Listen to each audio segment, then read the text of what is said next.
تعيينه أو انتخابه على رأس هذا الحزب بمثابة دفعة قوية لحزبنا بالمغرب كله وبجهة بوليني بوادنون.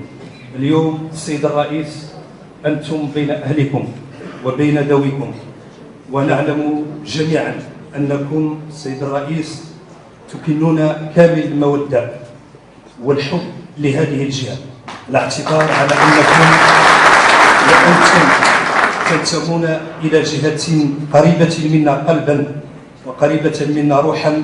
نظن على أن هاتين الجهتين وهما اليوم يمثلهما التجمع الوطني الأحرار يعتبران بمثابة عصب الاقتصاد بالنسبة للمغرب، جهة أكادير سوس أو جهة سوس ماسة وجهة بوليني بوادنون.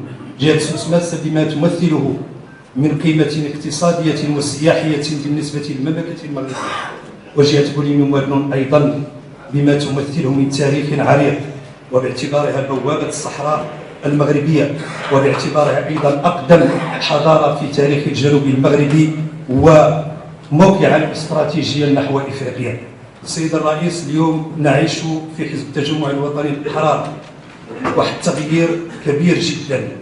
هذا التغيير نلمسه من خلال منذ انتخابكم على رأس هذا الحزب، ونحن نأمل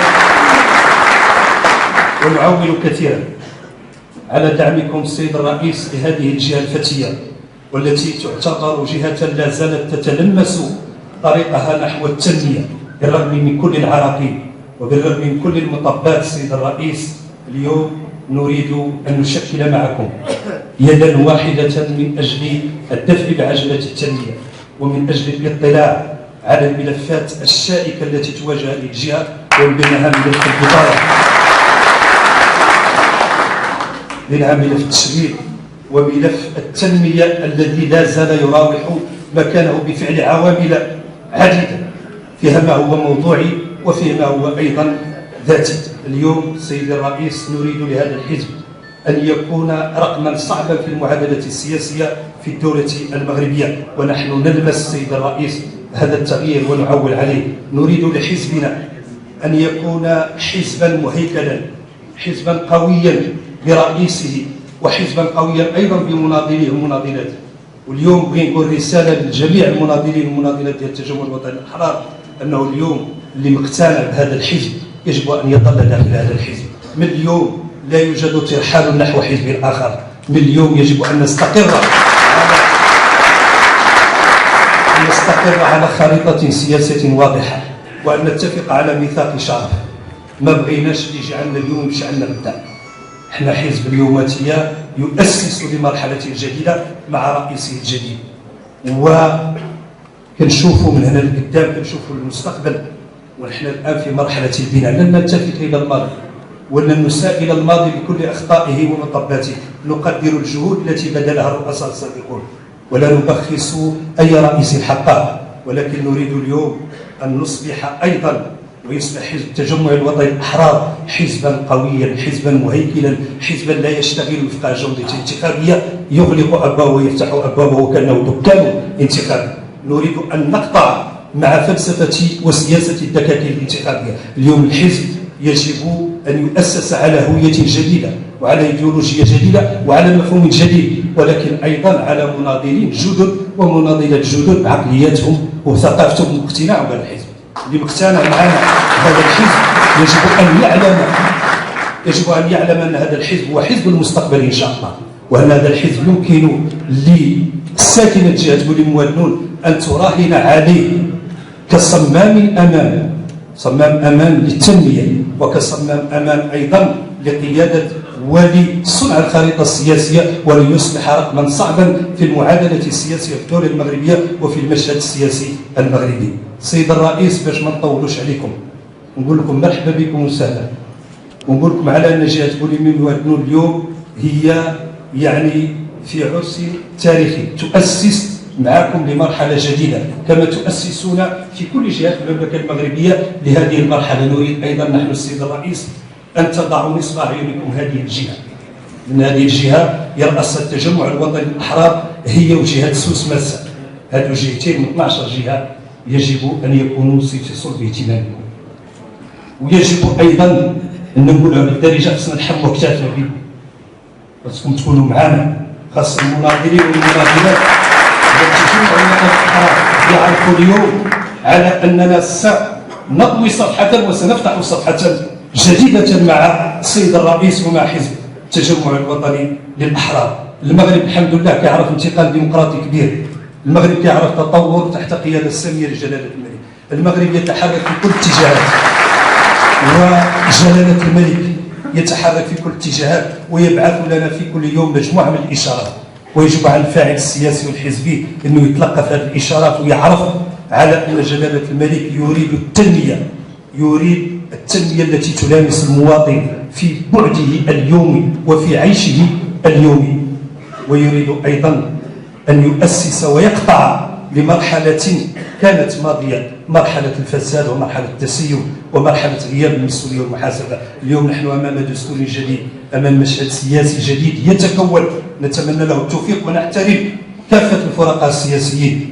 ونقول على ان المستقبل يبشر بالخير فقط اذا خلصت النوايا، واذا كانت هناك اراده قويه. الدوله اليوم تحتاج رجالات. للاسف الشديد الان كنتحدثوا عن الماضي كنقولوا فين فلان وفلان وفلان وفلان وكأن المغرب غير ولاد. لا، المغرب بخير، كاين رجال ديال الدوله وكاين الناس اللي كتخاف على المصلحه العامه، وهاد الناس هما اللي خاصنا ندعموهم، الناس اللي كيشوفوا المصلحه العامه ديال الوطن ببعدها. اللي كنقول المصلحه العامه راه ابعادها السياسيه وابعادها الاقتصاديه وابعادها الدينيه والثقافيه والاجتماعيه، كل ابعاد يجب ان ناخذها بعين الاعتبار. اليوم بغينا هاد الرجالات، بغينا رجال اقوياء بخطابهم، رجال اقوياء بوزنهم، ورجال اقوياء ايضا بحضورهم داخل المشهد السياسي. وكنظن على ان السيد الرئيس اللي تم انتخابه اليوم كيعطينا هذا النموذج، هذا ولد عائله، ولاد الناس. المغرب يحتاج لولاد العائلات. الله يرحم الحسن الثاني قال لك كنبغي نخدم مع ولاد الناس، ولاد الناس راه ماشي اللي عندهم الفلوس، ولاد الناس اللي عندهم القيم وعندهم الاخلاق، لان الفلوس تدفع عندك ولكن ما عندكش القيم. كل يوم تاجر مخدرات يدير الفلوس، يمكن اي واحد يدير الفلوس، ولكن الاخلاق والقيم ما كيديروهاش الفلوس، والشخصيه ما كتصنعهاش الفلوس، الشخصيه كتصنعها القيم، كتصنعها التخليق ديال المواطن، كيصنعها المواطن اللي كي عنده البعد ديال المصلحه الكبيره ديال البلاد ديالو، ماشي المصلحه الشخصيه.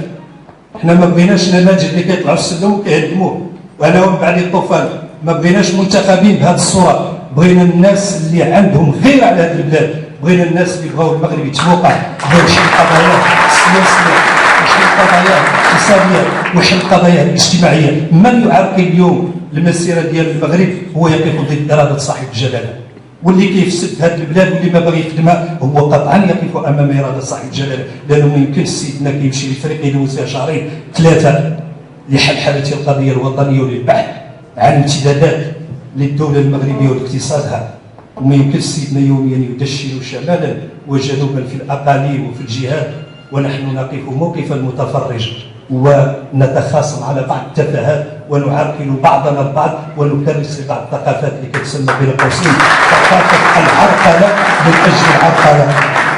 عبد الرحيم بوعيده وهو رئيس جهه ولي مجنون ذاهب وستبقى الجهه، ولكن صدقوني على انه الهدف ديالنا الاساسي هو التنميه، والهدف الاساسي ديالنا هو خدمه هذا المواطن. لهذا ندعو كافه الفرقاء السياسيين انهم يخلونا نخدموا ويحاسبونا بعد نهايه الولايه، يحاسبونا كرئيس اللي جاء يحاسب حزبنا عند الانتخابات في 2021، ولكن العرقله من اجل فقط العرقله ومن اجل استعراض الذات ومن اجل مصالح ضيقه، هذه هي اللي ما تلبى سيدنا ولا تلبى البلاد. العالم يتحول ويجب ان نعي هذا التحول.